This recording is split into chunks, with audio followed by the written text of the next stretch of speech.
What's up, everybody? Welcome back. We're here reviewing the new movie, A Dog's Purpose. This is such a better version of A Dog's Purpose than A Dog's Purpose. Before we get started, we need to dedicate this review. We need to pour one out for our homie, not on carpet, because, you know, fuck that. I pay for this shit.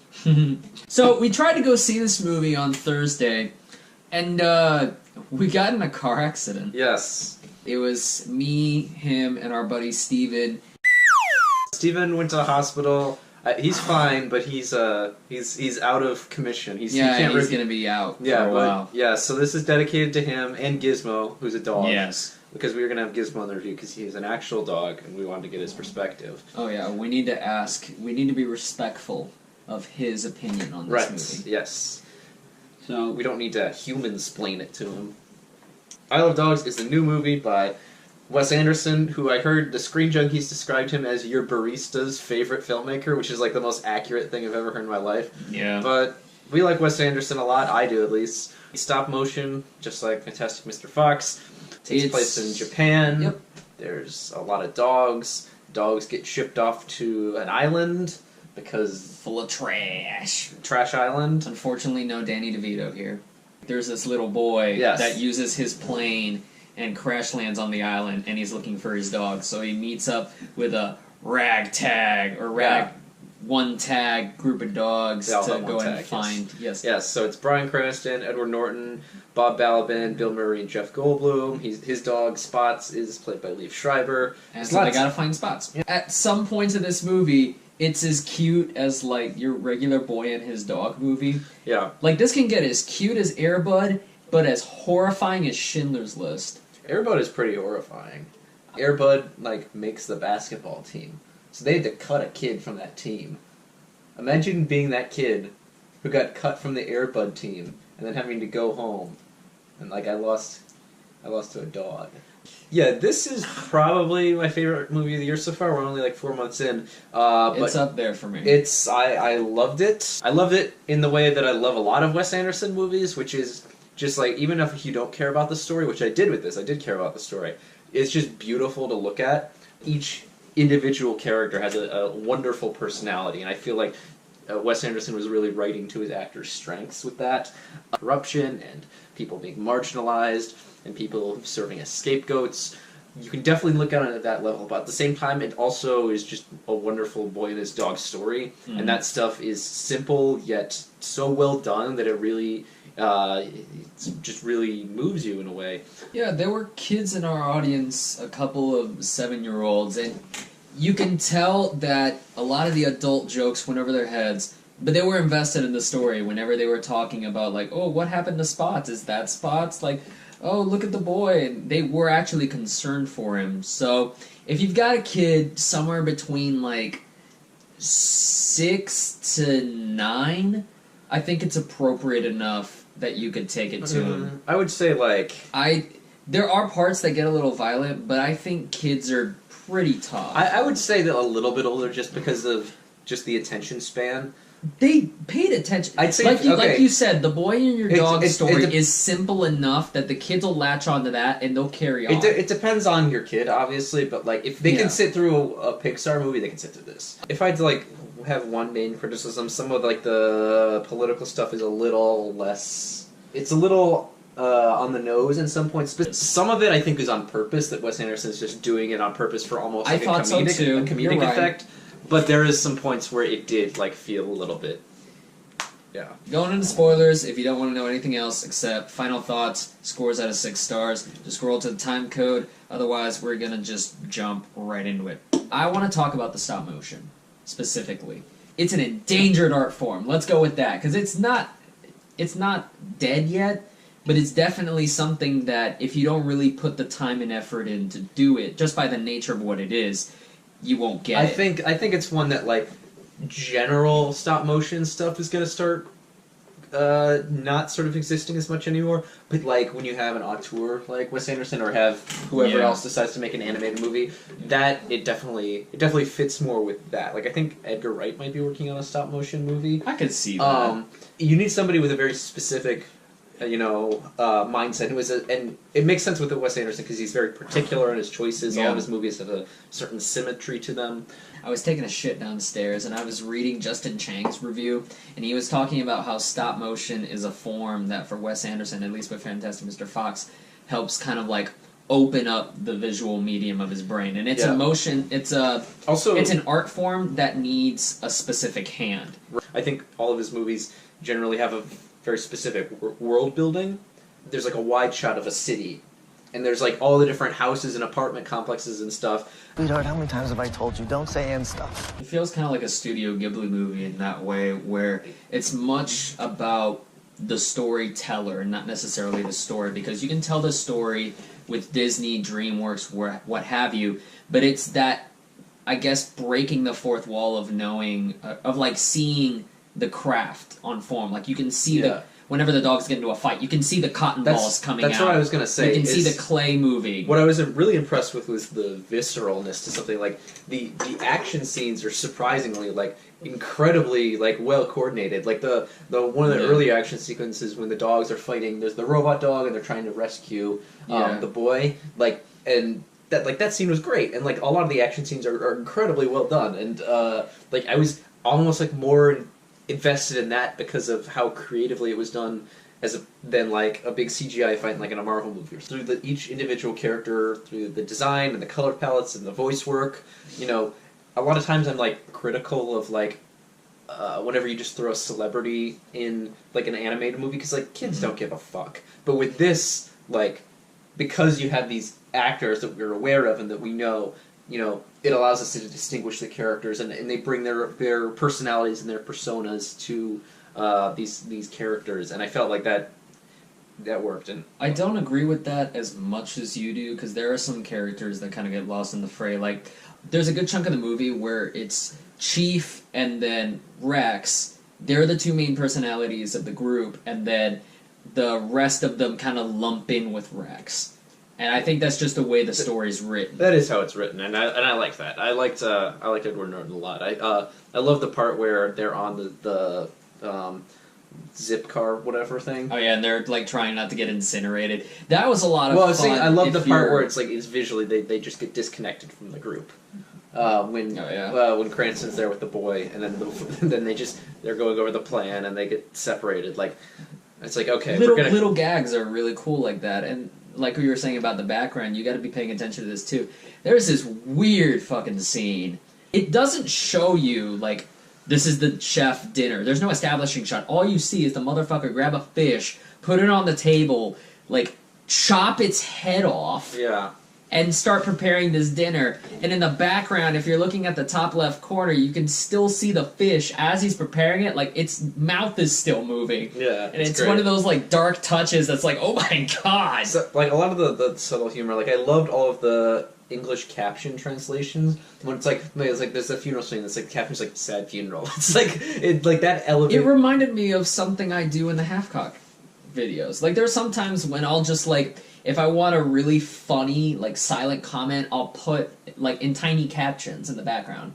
And so it's one of those blink and you'll miss it moments. Well, it's also one that, like, in. Yeah, it's like, if you removed all of those, like, you would still know what was happening, because visually it makes sense. But, like, adding that adds, like, another layer to it, which is why... Like I said, it's like the storyteller thing. It's just his... It's almost like the storyteller having a commentary on the story as he's telling it, which is really fun and adds a lot of personality. One of my favorite characters was the Oracle. The Oracle. Tilda Swinton? Yes, it was great. She was so great. She's like plays a dog that can like tell the future or whatever, and it's just because she watches TV. And then just like whenever they show TV after the character's introduced, it's just like the dog in the background like watching it like intently. It was great. When they find out the final plot, which is the mayor's gonna release this poison gas over this over the entire trash island to finally like end the dog epidemic. And so she's watching it on TV here, and then she just turns around and goes, like, that kind of face, it was great. How fast it was, it's really funny. It reminded me of Gizmo. The only thing that really took me out was the whole Greta Gerwig character. Yeah. Who plays this student, and, like, I get that her character needs to, like, deliver some expository stuff, and they need sort of an opposing force back in the city, or a character you care for that's going against the mayor, but like that stuff a lot of the political stuff felt like a little on the nose for me, and the character wasn't super interesting. And So I'm reading Justin Chang's review, and I finally got like a concept, like why is this movie controversial? And it's that question of like cultural appreciation versus appropriation.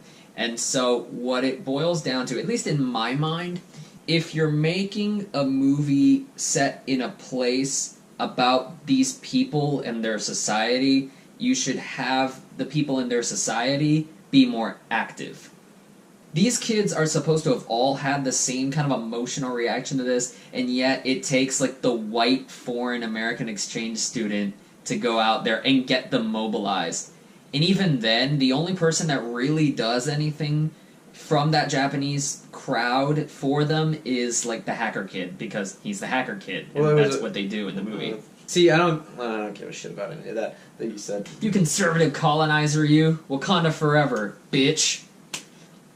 I love Black Panther. Whatever, it's fine. Yeah, I have a friend who watched Black Panther. Yo, I love Get Out. You take this story and you move it anywhere else. You don't have to have this be Japanese. So if you're gonna have it in Japan, use every part of it. Like, have your Japanese characters involved in their city. Because it affects, like, their dogs. Everyone's affected by this, but no one's really acting on it. Whatever. So, I don't yeah, care. it's shit. Really, most of the scenes in the city, I was like, I would rather be with these dogs again, just because their like regular like banter and stuff is more entertaining. It also doesn't help that as a character, Greta Gerwig is just like a Tumblr screaming person. Her character begins and ends with, I like dogs, may are bad. They try to throw in that she might have a crush on Atari, but it's like a one-line thing. Yeah, they don't really do that much with it later. Yeah. So that kind of took me out. The other thing that kind of took me out a little bit, the giant from Twin Peaks. Like, he was... Yeah, like, it wasn't, like, awful. It was just kind of like, I didn't really understand why... I guess you needed somebody to fight the mayor at the end. Maybe if they would have designed them kind of like the rest of them, no, the design, he might have fit. The design was cool. It was just like the character didn't really serve much of a function, because like I was thinking like, originally I was thinking, is he going to be the guy that's like in the control room and he's the one that hunts down the dogs and everything? But no, he's just kind of like there in the background, which is like, I mean, I don't necessarily mind. I think I wouldn't have been distracted as much if he were not shaded kind of like the first zombie from Night of the Living Dead. That was just kind of distracting. I feel like sometimes Wes Anderson's finales go on a little bit too long. I felt that. This goes on a little too long because they needed a little bit more of a conclusion, and there's like the point where like, okay, this could have ended like 10 minutes earlier, but like, I'm not bored. You can kind of tell that there's maybe like 5 to 10 more minutes of like the epilogue that Wes Anderson shot. Yeah. Because a lot of the, whenever the kids win at the end and the mayor is put in jail, whatever, they kind of speed past a lot of it. Yeah, they like briefly show all the other dogs and where they end up. And like, okay, they could have each gotten like a little like 5-minute epilogue, but it's fine. We don't need to Return of the King. That's it. I liked when like our 7-year-old kid, she saw the tomb of Spots and she's like, "Oh my God, it's like Spot's dead." And then and then the movie answers with like no, Spot got his happy ending, and it makes you smile. Yeah. And that was a fun reveal. Yeah. And then the last shot. And then the creepy rabbit dogs that cry like human babies. Yeah, the puppies were like weird creepy, looking, but it's fine. That's gonna haunt my nightmares. Oh my God, it's like the bear from Annihilation. I would rather feed those little puppies to the bear from Annihilation. Wow. Hey, at least I would live. You fucking... Although it would be fucked up is that eventually the bear would find me and he'd be like, "Wee!" And like, that would be even worse. Welcome back to our non-spoiler part for A Dog's Purpose, where we give our final thoughts and give it our scores out of 6 estrellas. And have like a fucking seizure in the meantime. It's fun. I'm gonna go 5. Solid 5. I'm not crazy on it because of a lot of the stuff I was mentioning earlier. It's mainly Greta Gerwig, just some nitpicks, like it went on a little too long, some of the political stuff was kind of like rammed down your throat. There could have been, I think, a little more of like quiet moments, where you didn't really need the narrator explaining some stuff, but... Oh, the Courtney deviants. I thought it was fine. I liked the energy to it. I liked that, you got your moments on the boat, you got your moments with the Cranston and the... What are you laughing at? I'm remembering Love the Coopers whenever Anyway, No, Steve Martin was the narrator throughout Love the Coopers, and then it comes out at the end, how do I know all this? Because I'm the dog! I'm like, what the fuck, Steve Martin? I'm also going to give this 5 out of 6. God I thought it was beautifully crafted. If you just, from a pure visual point of view, it's wonderful. Gorgeous. Hey, shout out to the list of people I'm putting here. All of you working on stop motion, y'all deserve that recognition. Yeah, no, like I don't massively talented. It's wonderful. All the voice talent is great. It's incredibly clever. There's lots of fun gags and reveals. I was thinking about this after the movie. My top 3 is probably Grand Budapest, Moonrise Kingdom, and this. Upcoming reviews. What do we have? Maybe we might be checking out You Were Never Really Here. Yes, You Were Never Really Here. We're going to be watching that on Thursday. This video is probably going to come out between now, which is Saturday, and Tuesday. And then we've got our video for the best and worst Marvel villains coming out. I think they're coming out that Thursday. We're recording the You Were Never Really Here thing. Avengers, some Marvel stuff we're talking about. You know, good stuff. And we've also got our top 5 MCU side characters. Oh because my god. Nobody talks about it. If you like this video, click the like button down below. If you didn't like it, just do it anyway. We got dislike it. Fuck it. We get more traction with dislikes anyway. We got Facebook, Twitter, and Instagram. Even though Barnyard doesn't update that shit. I got a blog, LeeMoGod.wordpress.com. Review lots of movies, like 5 years running. So just read that shit. Our friend, our friend Noah is Fun with Films 98 at Instagram. Whatever. And he's doing the MCU movies before Infinity What an War. original concept. Yes. It's fine. God damn, man. We love you, Noah. It's fine. Fuck. If you want to hear me specifically talk about a trash movie, I went on to Awesome Men's channel to talk Truth or Dare with them, and that video is up. So go ahead, look at that video, laugh your ass off, give them a like and a subscribe. Yeah, if you want to watch their videos without Daniel, just watch all of those. Yeah, those are do good. that. They do great stuff. Yeah. Yeah, so that's it. That's it. That's video. Just like Isle of Dogs, we were like 5 minutes too long. Yeah, we're done. It's fine. Screw it. Whatever. It's done. Endless Whatever. trash. Fuck it.